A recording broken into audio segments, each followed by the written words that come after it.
উইন্ডোজে আমাদের ক্রোমে যে কোনো কিছু ডাউনলোডের ক্ষেত্রে আমরা মাঝে মধ্যে ইরোর যে প্রবলেমটা পাই, তো এই ইরোর প্রবলেমটাকে আমাদের মাঝে মধ্যেই ফেস করতে হয় সচরাচর। তো এই প্রবলেমটাকে ফেস করার জন্য আমরা আজকে কিভাবে এই প্রবলেমটাকে ফিক্স করব, আজকের এই ভিডিওতে এটাই শিখবো। তো এটা করার জন্য আপনাদের যেটা করতে হবে, রান বাটন নিতে হবে, উইন্ডোজ আর বাটন ক্লিক করে আর এই যে এই ডিআইটি চলে যেতে হবে, এখান থেকে ইয়েস করে দিতে হবে। দেন এখান থেকে আপনারা ইয়েস করে দেওয়ার পরে আপনার কাছে এরকম চারটা চলে আসবে, কি ক্লাস রুট, কি কারেন্ট ইউজার এবং কি লোকাল মেশিন যেটা আছে, আমরা এটা ক্লিক করে দেব। তো দেন এটা ক্লিক করার পরে এখান থেকে আমরা যেটা করতে পারি সেটা হচ্ছে সফটওয়্যার, আমরা এখান থেকে সুইচ করে নেব। তো এই যে সফটওয়্যার, সো আমরা এখান থেকে সফটওয়্যার চুজ করার পরে আমরা এখন যেটা করব সেটা হচ্ছে এখান থেকে আমরা মাইক্রোসফটটাকে খুঁজে নেব। তো এখানে মাইক্রোসফট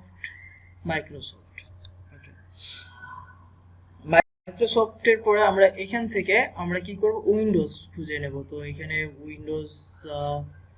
উইন্ডোজ আমরা শেষের দিকে গেলেই পাবো, এখানে উইন্ডোজ। তো এখানে উইন্ডোজ দেখেন, উইন্ডোজে আমরা ক্লিক করে দেব।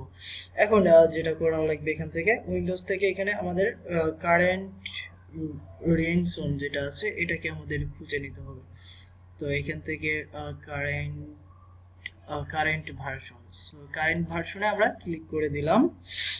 এখন আমাদেরকে এখান থেকে পলিসিস খুঁজতে হবে। তো এখান থেকে কারেন্ট ভার্সন থেকে পলিসিস, সো পলিসিস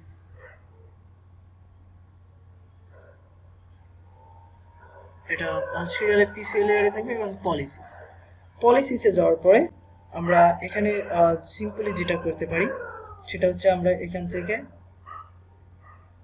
অ্যাসেসমেন্ট, আমরা যেটা পলিসিস থেকে আমাদের যেটা করতে হবে এখানে অ্যাসেসমেন্টে যেতে হবে এবং অ্যাসেসমেন্টে ক্লিক করার পরে আমরা যেটা করব, এই যে স্ক্যান উইথ, এটাকে আমরা রাইট বাটন ক্লিক করে আমরা এখানে মডিফাই করব।